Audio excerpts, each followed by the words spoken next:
안녕하십니까. 새로운 한 주가 시작되는 월요일입니다. 주말은 잘 보내셨는지요? 새로운 한 주가 시작되는 월요일이면은 항상 여러분과 사주 알아맞히기 동영상으로 대면을 하게 됩니다. 자, 이 전주에도 내드린 문제가 여러분들의 많은 댓글로 답을 주셨더라고요. 상당한 실력이 느껴지는 댓글이 많습니다. 자, 이번 주에도 사주 알아맞히기 46번째 이 전주 문제 풀어드리고 이번 주 문제 또 내드리는 순서로 진행해 보겠습니다. 먼저 이 전주 문제부터 풀어보도록 하겠습니다. 자, 이 사주가 이 전주에 여러분에게 내드렸던 문제가 되겠습니다. 경술년 기축을 병신일 신묘시 태어나신 여자분이시죠. 자, 문제가 뭐였나요? 문제는 이 사주 남편복이 어떤가요가 문제가 됐죠. 남편복을 묻는 문제가 되겠습니다.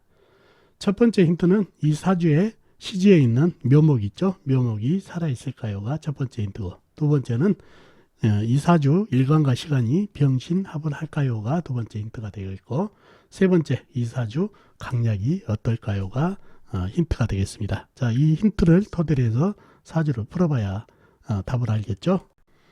자, 사주를 풀기 위해서 사주 형국을 파악해봐야 되겠다는 얘기죠. 그러려면 오행의 분포부터 알아보겠습니다. 먼저 일간인 내 편부터 알아볼까요? 일간의 내 편의 오행 세력이 강하면 사주가 강해지고, 반대로 내 힘을 빼가는 상대편의 오행의 세력이 강하면 사주가 약해진다는 얘기죠. 자, 일간이 병화 큰 불로 태어났네요. 불의 내 편은 비겁인 같은 불이나 불을 생해주는 나무가 내 편이 되겠네요. 먼저 비겁인 불을 찾아볼까요? 불은 사주팔자에 나와 있는 것은 전혀 없네요. 그죠? 연치 술토지장간에 정화 조그만 불이 암장되어 있는 정도입니다. 다음에 나무를 찾아볼까요? 나무는 시지의 묘목 작은 나무 풀 정도가 있네요. 그리고 다른 데는 없고 지장간에도 없고, 그러면 내 편이라고는 시지에 있는 묘목 작은 나무 작은 풀 정도밖에 없네요. 나와 있는 거는.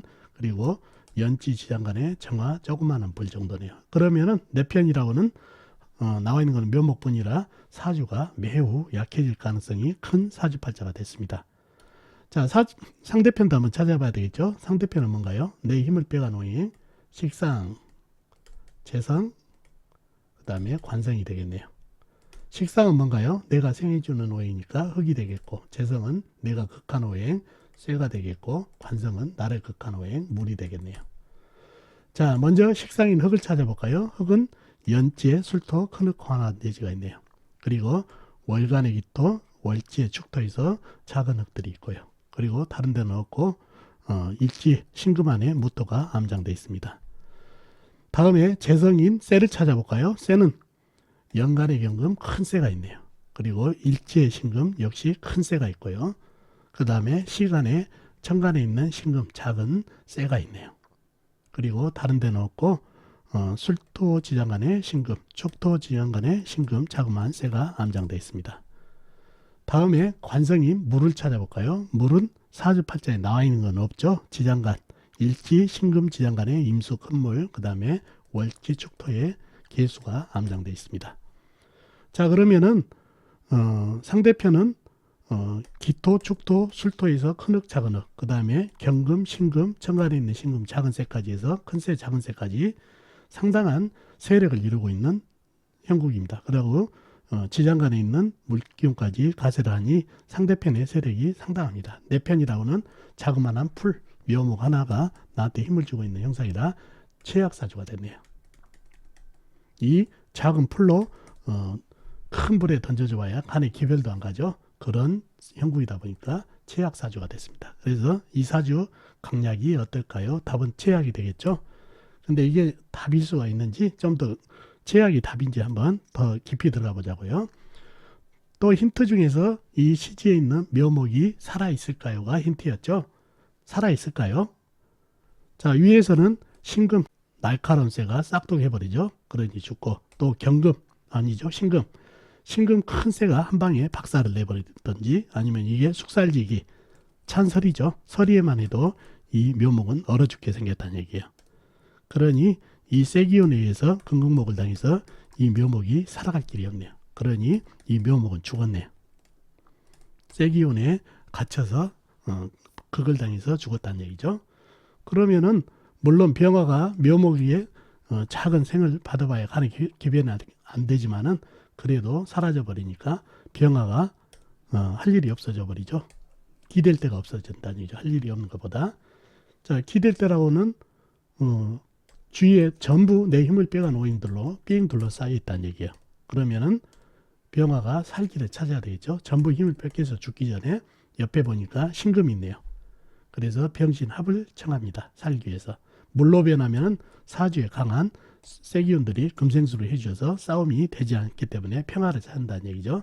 그래서 병신합을 청해서 병신합수가 됩니다. 그러니 이 사주가 일관과 시간에 병신합은 이루어집니다. 그래서 물기운으로 변했다는 얘기죠. 자, 그렇게 되면 어떻게 되나요? 사주 강약이 최악에서 이제 종격사주가 돼버리네요. 그죠? 바로 토생금 금생수로 이게 병신합수가 됐기 때문에 금생수로 묘목은 죽었고 그러니 삼상격을 이루어주네요. 그죠? 토, 금, 수, 흑, 쇠, 물로 이루어진 삼상격 사주가 되네요. 그러면 균형도 잘 이루었죠? 흑기운도 작은 흑, 큰 흑 합쳐져서 흑기운도 괜찮고 신금, 경금에서 큰 쇠가 있어서 괜찮고 병신 합수를 이뤄서 물기운, 신금 안에 임수도 있고 그래서 물기운도 균형을 이룬 그런 사주팔자가 됐네요. 그래서 이 사주는 종격, 삼상격 사주가 된 사주가 되었습니다. 그래서 이 사주 강약은 종격, 그 다음에 병신합을 할까요? 일관과 시간이 합니다. 그 다음에 묘목은 죽었다는 얘기 했죠. 힌트를 다 풀어보면은 그러면 남편떡이 어떤가요? 남편복이 바로 모든 기운이 토생금, 금생수 해가지고 물기운으로 전부 기운이 몰리죠. 그러니 거의 물기운이 힘이 상당하죠. 그래서 물이 뭡니까? 이분에게 관이죠. 관성이 힘이 강하고 모든 기운이 쏠리고 있어서 삼상격 또 용신 희신에 해당되기 때문에 남편떡이 괜찮은 사주팔자가 됐습니다. 그래서 사주의 물기운 관성의 힘이 상당히 괜찮아서 이 사주는 남편복이 있는 사주팔자가 됐습니다. 그리고 모든 기운이 관에게 쏠리기 때문에 남편에게도 잘하는 여자분 사주팔자가 되겠습니다. 그래서 답은 삼상격이 되면서 물기운, 관성의 기운도 괜찮아지면서 남편복이 좋아진 그런 사주팔자가 됐습니다. 아셨죠? 자, 이 전주에 많은 분들이 답을 주셨는데요. 한번 비교를 해보고 의문점이 있으면 또 댓글로 남겨놓으시면 또 제가 답을 드리도록 하겠습니다. 자, 이렇게 이번 주 문제를 풀어봤습니다. 그럼 이 전주 문제를 풀어봤죠. 그러면 이번 주 문제를 또 새로 드리도록 하겠습니다. 자, 이 사주가 이번 주에 여러분께 내드릴 문제가 되겠습니다. 무술년 을묘월 병술일 을미시에 태어나신 분 사주입니다. 다시 한번요. 무술년 을묘월 병술일 을미시에 태어나신 분 사주입니다. 자, 문제는요. 이 사주 강약이 어떨까요?가 문제가 되겠습니다. 강약을 묻는 문제죠. 자, 첫 번째 힌트는 이 사주 일반격일까요? 특수격일까요? 특수격이란 거는 전격을 얘기하죠.